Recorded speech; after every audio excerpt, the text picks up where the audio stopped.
This is the WGNS Action Line, talking with Rutherford County newsmakers about what matters most to you. Now, your host, Scott Walker. In studio with us today, we have from the Murfreesboro City Schools, Lisa Trell and Tori Carr. How are y'all doing this morning? Very good. How are you? I'm good. A little chilly out there. Just a little bit cold. Just a little bit. We had calls this morning asking if schools were closed. So did I. Did you? barely any snow out there.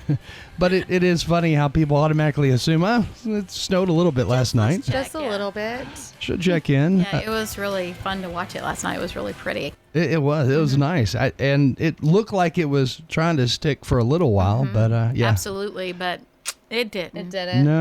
A little bit on my grass this morning, but that was about it. I had some on my rooftop, but not enough to cancel school. That's right.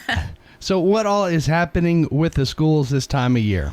Oh my, it is so busy this time of year. Coming back between that Thanksgiving break and our holiday break, our teachers are just really pushing to get so much in academically, as well as some of the other areas of school, like our performances and arts. And it's amazing when you walk through the hallways of the schools now to see all the beautiful artwork that's going on. The music teachers are doing performances.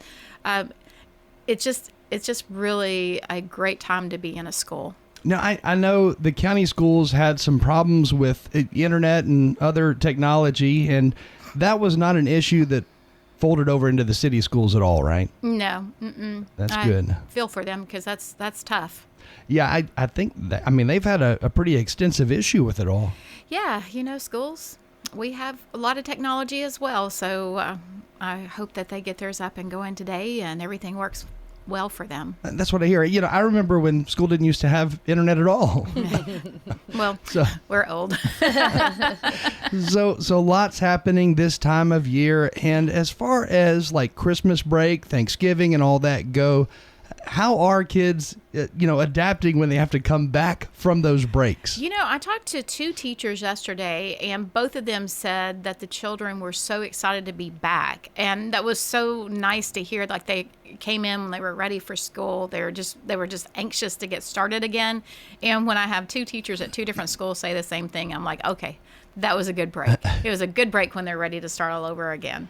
And it's got to be kind of a strange time for kids this time of year because of the fact that, you're out for, roughly a week for Thanksgiving. Then you come back to school for what, 2.5 weeks or so? 3 weeks. 3 weeks. So okay. it'll be, I think it just gives them a nice little break, and the students kind of get revitalized, and so do the teachers, and they hit it hard for another 3 weeks. And yeah, it really is. We were in the schools yesterday, Tori and I, probably 3 or 4 different schools, and you would not have known that they had been on break. They were concentrating, they were doing some great work, and I think they're used to it. And Students, I think it's the routine. I think everyone thrives off of that routine. And so I know I was kind of ready to be back on Monday, as hard as it was to get up and get going. But I sent my daughter off. She was ready, and I think everyone else was. But it's just really that routine, and that is their place that they go every day, and their classrooms are their safe space. So they know all their friends are there, their teachers there welcoming back, and I know they talk about everything that they did over the Thanksgiving holiday. Mm-hmm.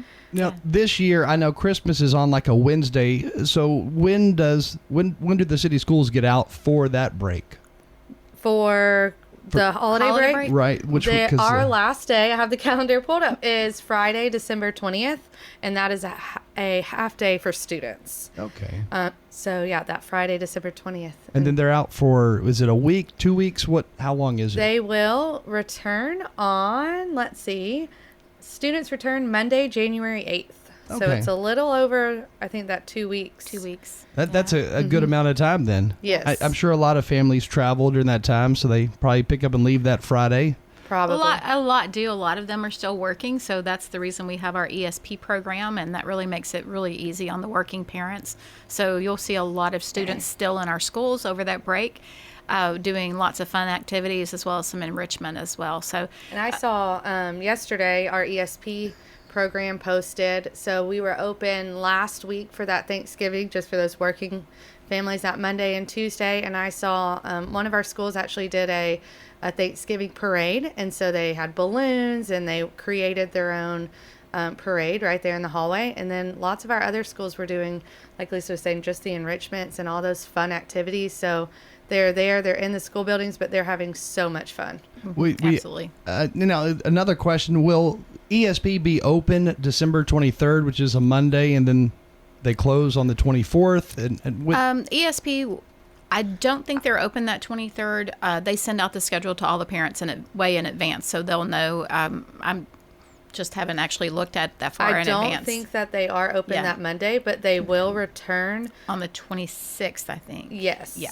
So because that Monday there would be so few in the schools, but I think if I'm correct in my assumption, it's 23rd, 24th, and 25th they're off. Same thing would follow for the New Year's break. Okay. So. Hey, and then testing going on, is that something that happens at the end of the, right before that break occurs? Not the national or the state tests that you're probably referencing. Those start in the spring. There will be some WIDA test and different things like that, but not that major testing. That's a spring thing. So we do, and want to make sure I talk about this today. The Discovery School is opened its applications this week for students. So we'll make sure everyone knows that, because that does come over that holiday break. So applications are open now through January the 31st. Yes. And so if you have a child that you're wanting to, and you want to apply to Discovery School, now is the time to be getting online and looking at those applications. I always suggest you look at the application first, kind of gives you what you need to do and all of that, but they're online. If you have a child that's entering kindergarten, we have 60 spots available for Discovery School. The others, classes as far as 1st through 6th, there'll be some openings, but not as many as kindergarten. So we have lots more kindergarten applicants than anything. You do have to be 5 before August 15th. That is a firm deadline. We do not play with that deadline. So if it's August 16th, I'm so sorry. But so those are available. We do have 2 more sessions for the and parents. I have those dates. So that is Thursday, December 19th. At 4 p.m. is going to be a Zoom conversation. And that's just for those families who might not have made it for the first open house, but they really want to just hear from Dr. Bullard and maybe from some of the teachers that she might have on there. But we just really want to give parents that Zoom opportunity. And then Tuesday, January 7th at 8 a.m. So we went to a morning time to have those parents, if they can only make 8 a.m., we're going to have coffee and conversation there at Discovery School. So that is Thursday, December 19th at 4 p.m. and Tuesday, January 7th at 8 a.m. for coffee and conversation. Now, the registration, is that for the 2025-26 school year? What is that? Okay. So those students will start August of 2025. Now, is that only for Discovery School, or is that for the kindergarten? applications are for Discovery School. We'll start opening up the registration for all the other schools. We'll have zone waivers for several schools. We have choice schools like Bradley Academy. So all of those will open up in the spring, probably right around that February, March time. But right now, it's Discovery School because of the testing that you do have to go, because it is an academic magnet school. And I would suggest to parents to get online, join us for a Zoom, or come in for that coffee so you know more about the school. A lot of times when you're talking to the principal and you're talking to the teachers, you get a good feel whether your child is going to be a great fit for that school or not. So the tests that are required to get into that school, are those more math oriented? Are they more, language arts? What are they usually? Well, we really don't talk about those tests, and I really Top don't know secret. much about them, to be quite honest. I don't ask, therefore I won't be able to tell you. It is definitely geared for that kindergarten. So think of a 4-year-old and how you would choose to test them. So math would not be one of those things. They don't have math skills at that point. I still don't have math skills myself. Yeah, absolutely. For the other grade levels, so if you are entering in 4th grade, for example, we would go back and pull your tests from the years prior. So that would be how they would look. Those are that state test scores and our test scores that we would do right. For our diagnostics. So we do have a lot of fourth graders because our ratio is 1 to 20 for kindergarten through third, and then fourth grade is 1 to 23, fifth and sixth. So we do have several that come in those upper elementary grade levels as well. So again, just because your child isn't going into kindergarten, if you're interested in Discovery, you should go ahead and apply and find out more about it, because we do have openings throughout. Every year there's some family that's moved or something like that. So Now, are there any grade levels that are growing faster than others?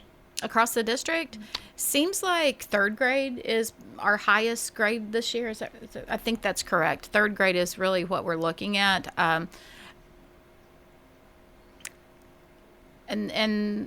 But they end up evening out somehow. So it's kind of a nice little thing. But I think third is our largest grade level right now. Now, I know you mentioned, some families make a move. Maybe it's from one state to another, and they end up moving right in the middle of the school year. Mm-hmm. But January is when that lands often.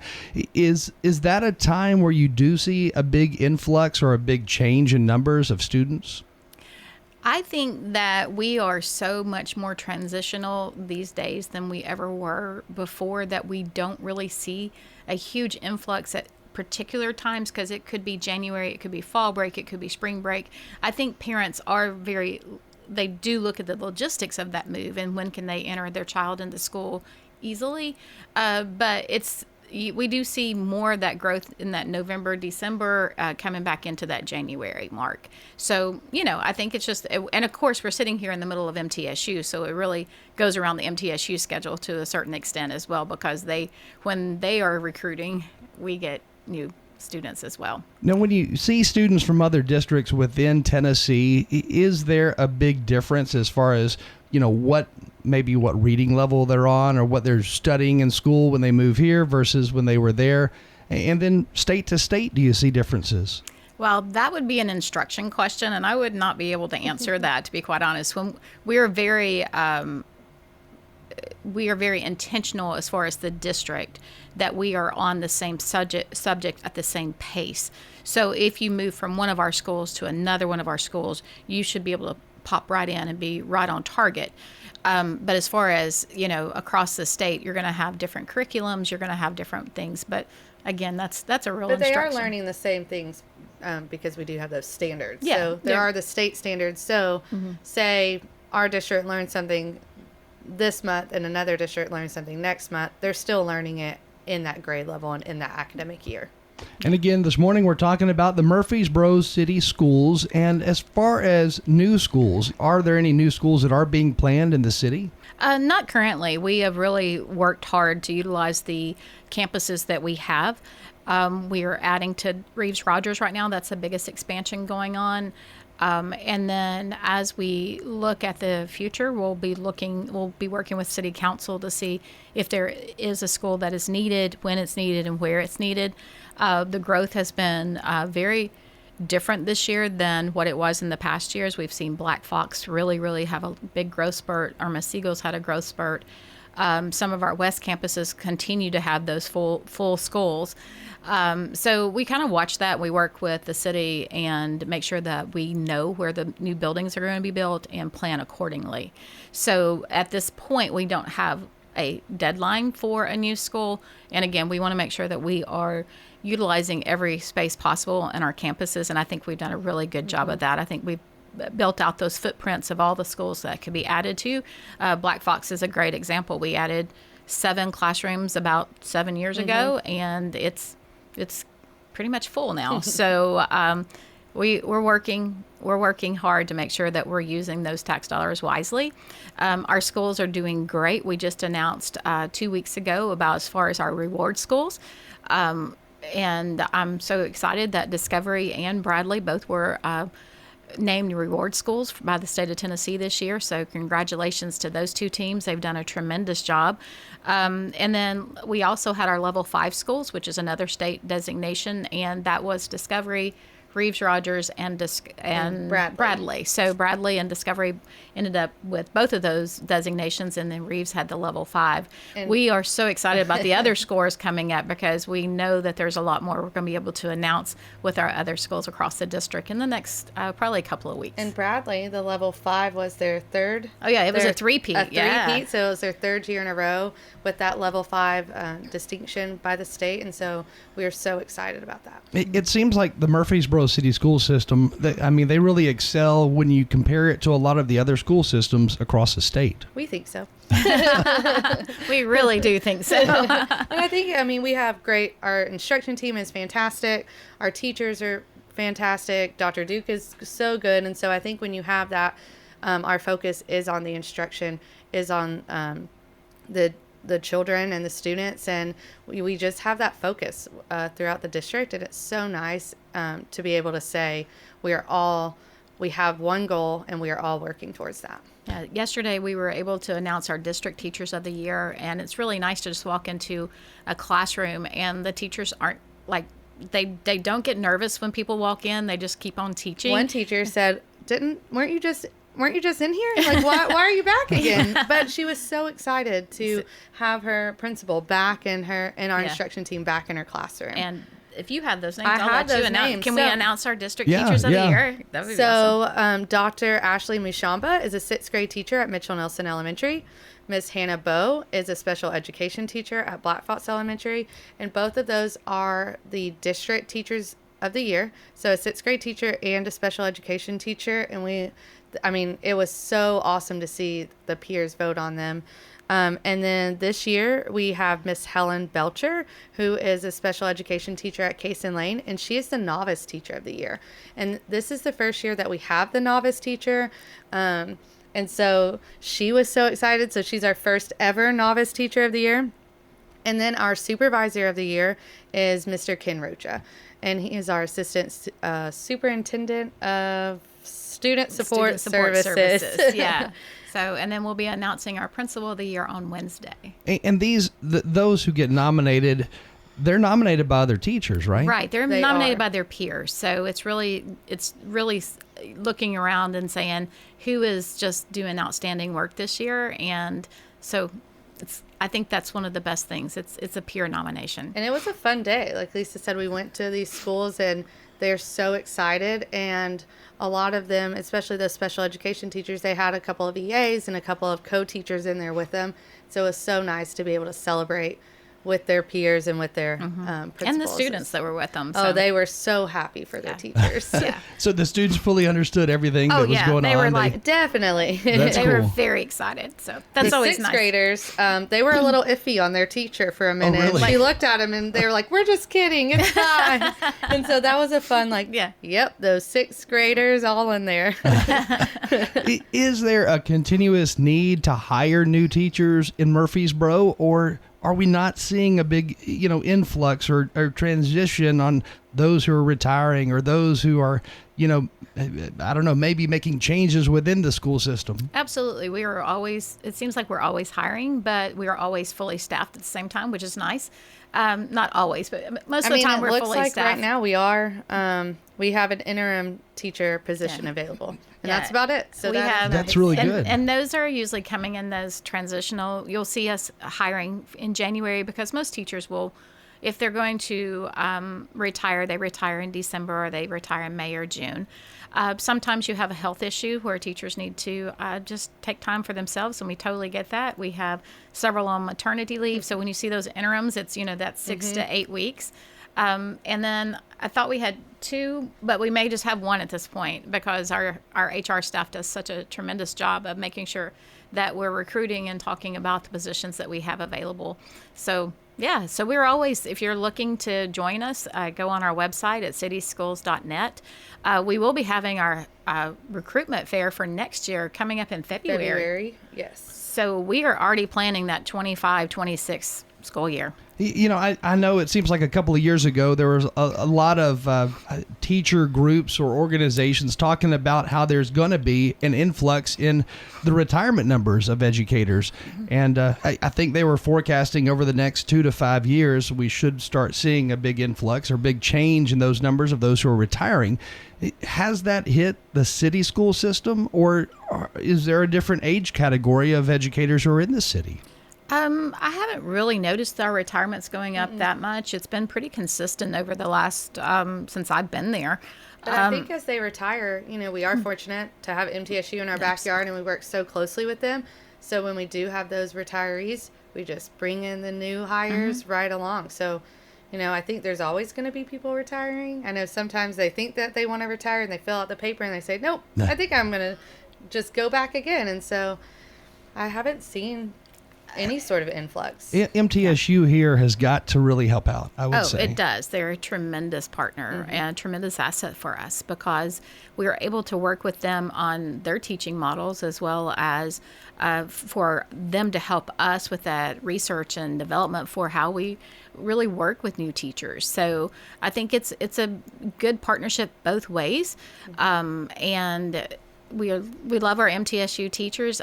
They honestly have been so creative in some of the other aspects of how to get good teachers, because going back to school to be a teacher, they've taken a lot of the burden out of that and have come up with alternatives, so that if you have a degree in journalism, you can go back and get your teaching degree without having to go all the way to the beginning, if that makes sense. It seems like the city of Murfreesboro, the school system, doesn't have a real high turnover. I mean, at least you don't hear about a high turnover within the educational system locally. I would tend to agree with that. I think that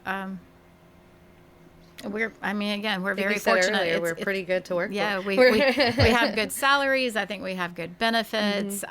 Dr. Duke has really worked hard on the benefits section of it, as far as making sure that, our insurance is very affordable for our individuals as well as families. We start with one of the highest starting salaries for teachers across the state. So I think we make it look good. Plus, Murfreesboro is just a beautiful place to live. And again, we're talking about the Murfreesboro City Schools this morning. So what else is happening this time of year? Oh, wow. So from here, we're going to be starting, I'm just trying to think of all the different things. Our busy couple of weeks. Yeah, our foundation is starting already to plan for April for our Excellence in Education. As we look around, it's just a constant of activities that we're going with. Our instruction department is really out in the schools right now, making sure that all schools are prepping and being ready to teach every day. And that's what we're here for, is to take care of the students. And I think that's what they're doing a great job of. Hey, I know during COVID, we talked about how a lot of field trips, they slowed down, and then I guess they started picking back up after the whole COVID pandemic passed us. But during that time period, we did hear more talk about technology, and I believe that what, Lisa, you called the Google goggles? Google goggles. And virtual field trips. Yes. Yeah. And I know our schools still utilize that. I mean, how great when they have that. They have all of the Google goggles. They have every sort of virtual reality. As you walk in the schools, the things that they have watershed boards, which are watershed, and so it's like this huge. I was going to call it a sandbox. You was going to say, but it's like this huge sandbox, augmented sandbox, and it helps them teach watershed and. The wind and rain and all of the natural parts. So there's so many different ways of teaching now that probably wasn't experienced, definitely wasn't experienced when I was in school. I think one of the best things that we have been able to do since COVID is we're opening our schools back up to our parents. So when they're able to get in there and see through their STEAM walks what their children are working on. We had so many people in last week during the Thanksgiving holiday, or week before last, coming and just eating with their children. So I think we're past that as far as the COVID days. Now, some, because of just the fact that we're capacity, we still can't open up for lunches and stuff. And I know parents would love to do that, but our largest schools that have as 1,000 kids, there's just not any more seats for them. So it's nice when we have those Thanksgiving days where they can come and eat. Veterans Day was really big, having veterans come in and talk and just understanding. So I think not only are we allowing those field trips to start happening, but we're allowing parents in our community to start coming back in our schools just to see the absolute amazing abilities that our students have and our teachers have every day. I think those STEAM walks are when I walk through the hallways and so they'll put their whole what their goal was and how they worked through it, and then you see the project, and I'm like, man, I would not have thought of that. Mm-hmm. And I know some of the kindergartners that I saw, they were making a shed to protect an archaeologist from the sun, and so even the kindergartners are learning how to design and that whole engineering process. I'm sure it's eye-opening for parents who go back to the school to take a tour, to meet with their teachers. But I'm sure it's even more eye-opening for the grandparents who come back with their grandson, granddaughter, mm-hmm. to see where the schools are today versus when they were in school. Absolutely. I mean, there's been a lot of changes over the years. There's a lot of changes. There's a lot of changes. And we do use technology a lot, but it's not the students who are always on their laptops. They're not learning on their laptops. It's actually engaging the students with those nice boards that they're reacting, and the teacher has something instead of the old school where you had to write it on a little screen and projecting and all that kind of stuff. It's so instantaneous that they're able to work quickly. So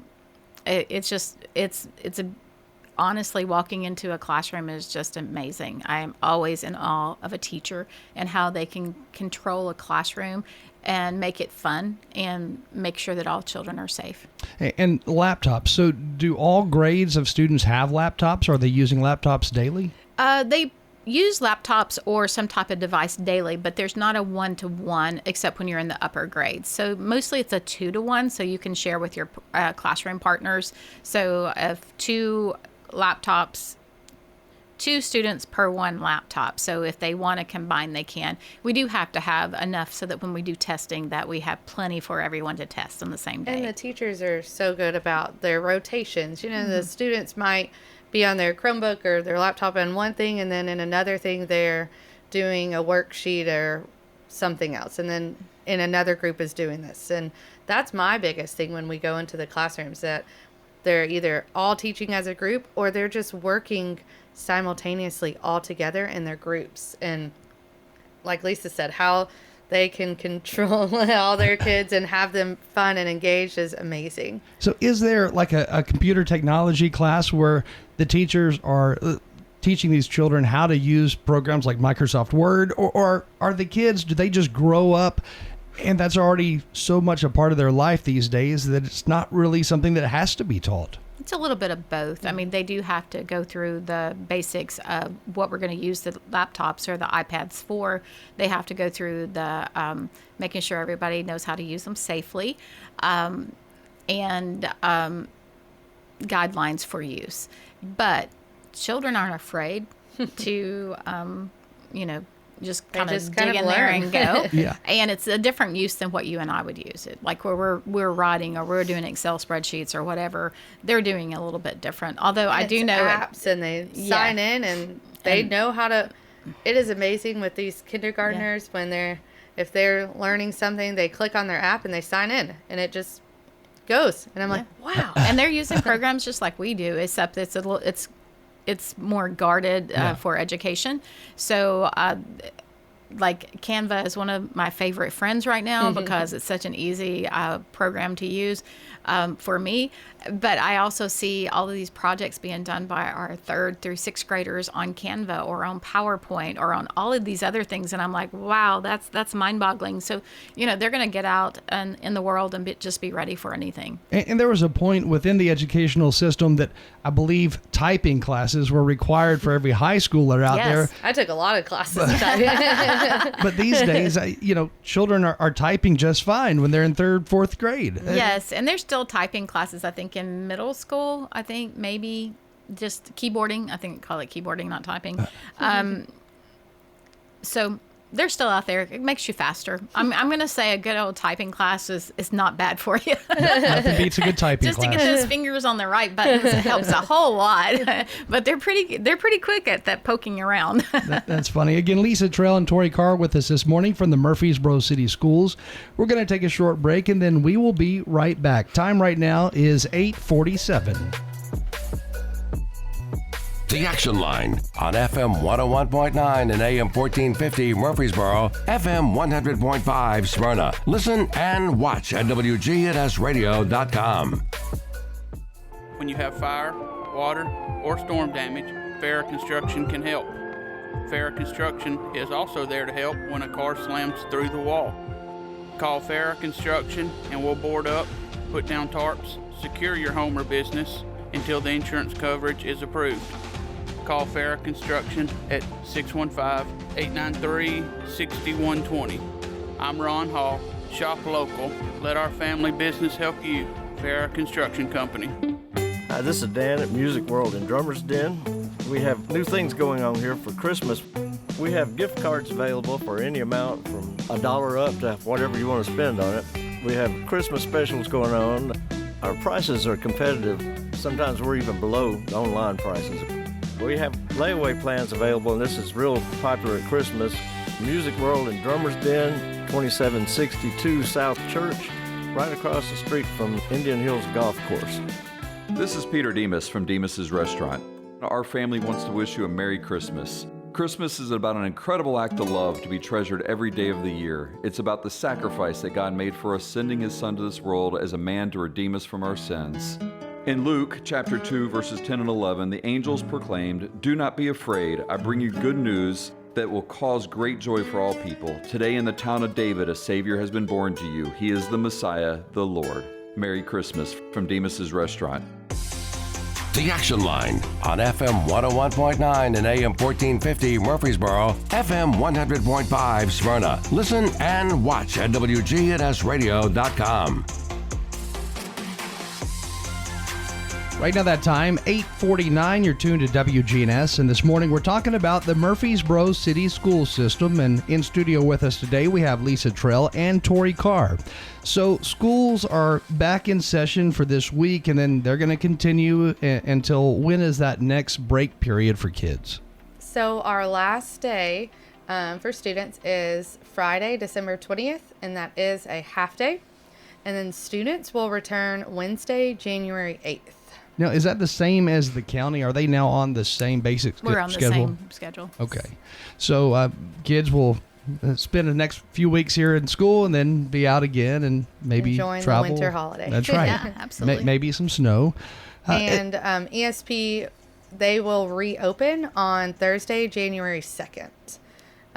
So they are closed that week of Christmas. Okay, so the ESP, that's a program that is for students whose parents obviously work and kids are dropped off there. And what hours typically are ESP open? They are open 6 a.m. to 6 p.m.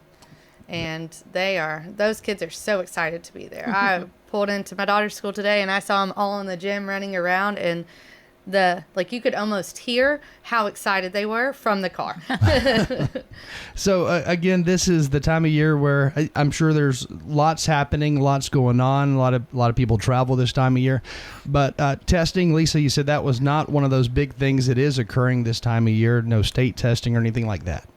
I'm going to go with I don't think so. There may be WIDA testing that I'm just not knowing the dates of, but we want students in school. That's right. They should be there anyway. They should be there. It's not about the test. It's about the learning. So, and then signing up or learning about things like the Discovery School. That is one of those schools where you have to register ahead of time and right. I guess test to get in. Right. So what is happening there? So once again, Discovery School will be accepting applications now through January 31st. You do have to apply to get into Discovery School. That is the only school we have that has an actual application and test that is required. The other ones, there's an application, but the test is not required. You will have the opportunity as a prospective family to come. We've already had one open house, but we'll have another one on Thursday, December 19th at 4 p.m. That's actually a Zoom for parents who were not able to come in person, because we totally understand that it's hard sometimes to get across town to get where you want to go. And then we'll have another opportunity on January 7th as we come back to school. And that's going to be in the morning. So it's more of a coffee kind of conversation. And just trying to make sure that we are offering opportunities for working parents or just parents who evenings just don't work for them. So again, go online. You can go to cityschools.net, or you can go to discoveryschoolexplorers.net and find those applications. There's also a frequently asked question list on there. So most everything you need to know about Discovery is on their website. However, if you have more questions, feel free to call them, call us. We'll walk you through the process, talk to you about what Discovery School is, and if it would be a great fit for your child.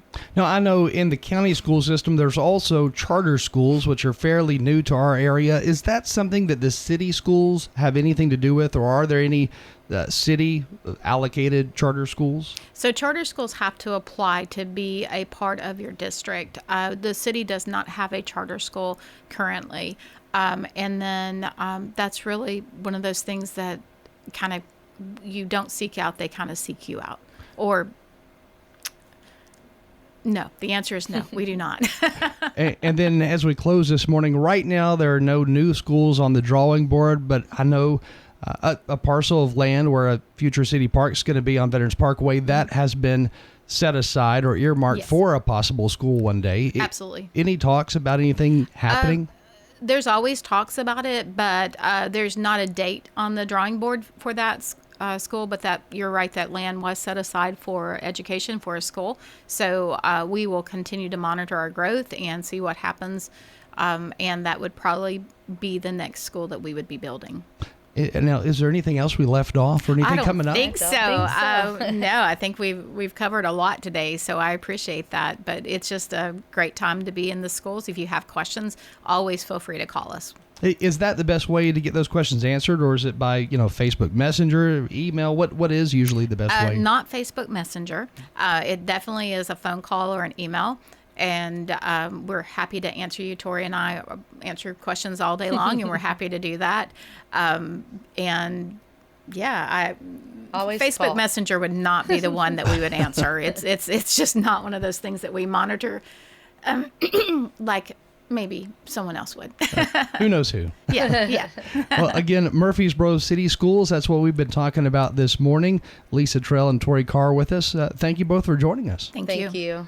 Right now, that time, 8:55. Stay with us. We do have news and information, more news, in fact, coming your way in just a minute.